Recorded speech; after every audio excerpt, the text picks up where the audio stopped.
আসসালামু আলাইকুম, welcome to Nazma kitchen. আজ আমি আপনাদের সাথে কোপ্তার তরকারিটা শেয়ার করব। কিসের কোপ্তা? চিতল মাছের কোপ্তা। তো চিতল মাছের কোপ্তা তো আপনারা অনেকেই খেয়েছেন, তবে আমার এই রেসিপিটা ফলো করে যদি একবার রান্না করেন তাহলে সেই ভুনা ভুনা চিতল মাছের কোপ্তা খাওয়া ভুলে যাবেন। এত অসাধারণ রেসিপিটা, এত মজার, যা আপনারা চিন্তাও করতে পারবেন না। তাহলে চলুন আমার রান্নাঘরে চলে যাই। এই যে এইরকম প্যাকেটে চিতল মাছের পেস্ট পাওয়াই যায়, কিনতেই পাওয়া যায়, কোনো ঝামেলা নাই, বাছতে হবে না, কিছুই করতে হবে না। যেহেতু আমি ভাবি নাই আপনাদের জন্য ভিডিওটা করব, তো এখন যখন ভাবলাম যে ভিডিওটা আপলোড করেই দেই, আমি যখন এভাবে রান্না করছি, এই রান্নাটা শেয়ার করি, তার জন্য আমি পেস্টটা আপনাদের দেখিয়ে দিলাম কোন পেস্টটা নিয়েছি। দোকানেই পাওয়া যায়। হঠাৎ রান্না করতে করতে মনে হলো রেসিপিটা আপনাদের সাথে শেয়ার করেই ফেলি। তো আমি এখানে চিতল মাছের পেস্টের মধ্যে আমি একটু পেঁয়াজ কুচি, একটু কাঁচামরিচ কুচি আর ধনিয়া পাতা কুচি একসাথে লবণ দিয়ে মেখে এই পেস্টের মধ্যে দিয়েছি। আর একটু জিরার গুঁড়া মশলা, এগুলো আপনাদের পেস্টের পরিমাণ বুঝে দিবেন। জিরার গুঁড়া, হলুদের গুঁড়া, মরিচের গুঁড়া আর আপনার আদা রসুনের পেস্ট। যদি পেস্ট না থাকে তাহলে আদার গুঁড়া বা রসুনের গুঁড়া দিলেও হবে। এলাচির গুঁড়া আর গরম মশলার গুঁড়া দিয়ে ভালোভাবে আমি মেখে নিয়েছি, সাথে একটু গোলমরিচের গুঁড়াও দিয়েছি। এখন আমি এই যে আইসক্রিম স্পুক এভাবে হালকা হাতে একটু উল্টিয়ে দেব, উল্টিয়ে পাল্টিয়ে একদম লাল লাল করে ভেজে নেব। তবে বেশি শক্ত করব না, কারণ এই কোপ্তাটাতেও আবার রান্না করব।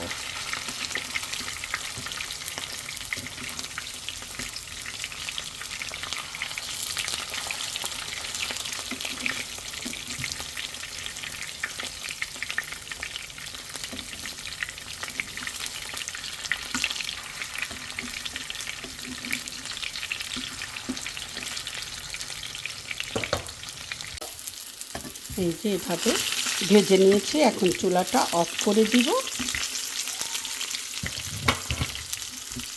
এখন কোপ্তাগুলো তুলে নেব। সবগুলো এভাবে ভেজে নিয়েছি, এখন চুলায় যাব রান্না করার জন্য। আমি এখানে একটা আলু এভাবে একটু মোটা করে এভাবে চ্যাপটা করে কেটে নিয়েছি। খুব একটা আলু দিব না, আমি কাটা আলুগুলো মশলার মধ্যে কষিয়ে নেব। এখন আমি লবণটা দিয়ে দিব, তবে লবণের পরিমাণটা একটু বুঝে দিব, কারণ কোপ্তার অলরেডি লবণ দেওয়া আছে।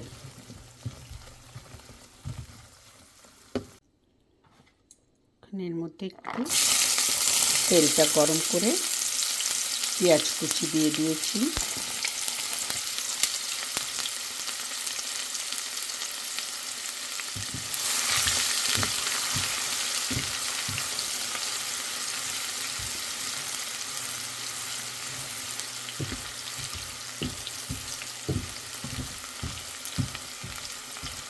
হালকা একটু বাদামি কালার হয়ে গেলেই আমি মশলাগুলো দেওয়া আরম্ভ করব।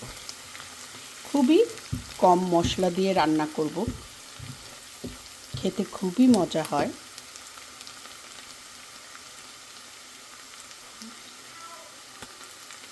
আদা রসুনের পেস্ট,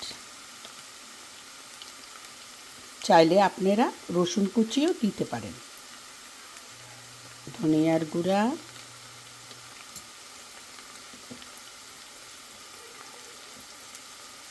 হলুদের গুঁড়া,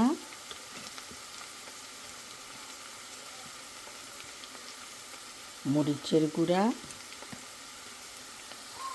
আর একটু কারি পাতা দিয়েছি। এটা থাকলে দিবেন, আর না থাকলে স্কিপও করতে পারেন। এটা যে দিতেই হবে তার কোনো কথা নেই।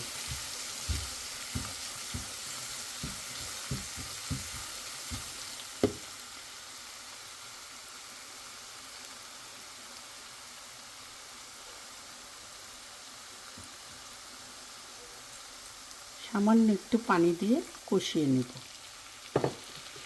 চুলার আঁচটা মিডিয়ামই থাকবে।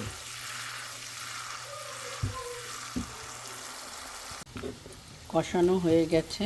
এখন এখানে কিছু সিম এভাবে আমি পরিষ্কার করে এভাবে পোকা দেখে নিয়েছি, লম্বা লম্বাই রাখবো। এখন সিমগুলো আমি দিয়ে দিব।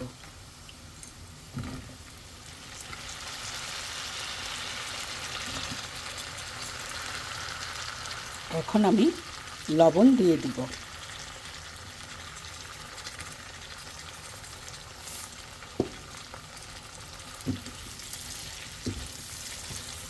ভালো করে কষিয়ে নিব।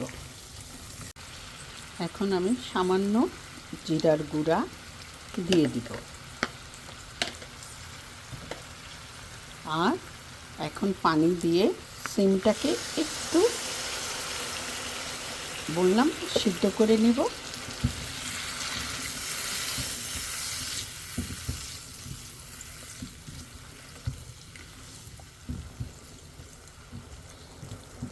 চুলার আঁচটা বাড়িয়ে দেব।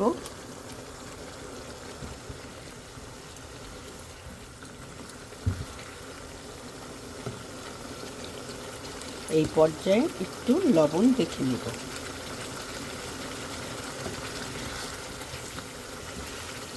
কোপ্তা ভুনা করে তো সবাই খেয়েছেন, তবে কোপ্তাটা এভাবে সিম, আলু, টমেটো দিয়ে ভুনে খেয়ে দেখবেন।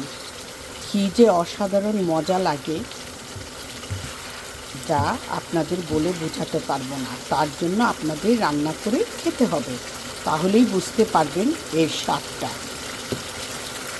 এখন আমি ভেজে রাখা কোপ্তাগুলি এর মধ্যে দিয়ে দিব।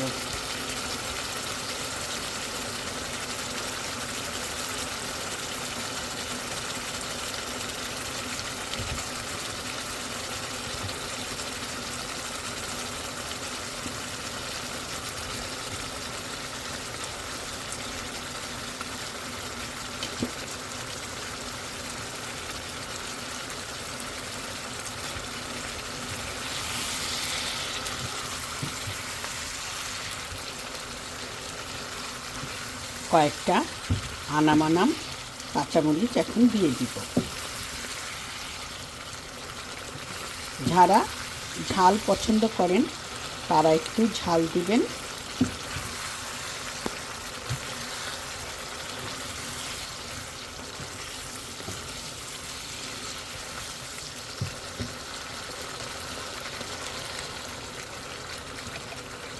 এখন পানি দিয়ে দিব, তবে এই তরকারিটা অতটা পাতলা হবে না।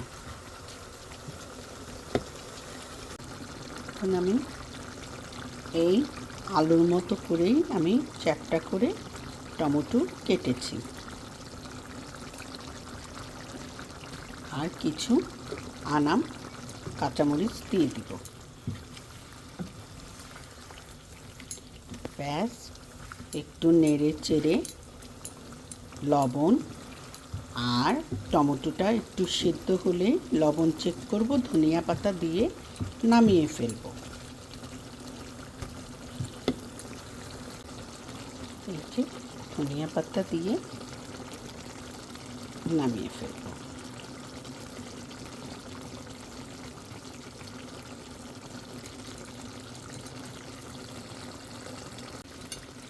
এইরকমই আমি মাখা মাখা রাখবো, ঝোলও রাখবো না, আবার একদম শুকিয়ে ফেলবো না। ব্যাস, এই পর্যায়ে আমি চুলাটা বন্ধ করে দেব। দেখলেন তো কি অসাধারণভাবে এই চিতল মাছের কোপ্তাটা রান্না করলাম। খেতেও খুব সুস্বাদু। গরম গরম ভাত নিয়ে বসে যাবেন আর এই চিতল মাছের কোপ্তাটা খাবেন, তখন আমার কথা মনে করবেন। সত্যি অসাধারণ রেসিপি, একবার ট্রাই করবেন। আর দেখুন তো, আমি চট করে আপনাদের জন্য আমি ভিডিওটা করে নিলাম, নয়তো আপনারা আমার এই রেসিপিটা মিস করে যেতেন। আজ তাহলে এখানেই বিদায়। আল্লাহ হাফেজ। আর ভালো লাগলে ফ্যামিলি ফ্রেন্ডের সাথে শেয়ার করবেন, লাইক করবেন, কমেন্ট করবেন।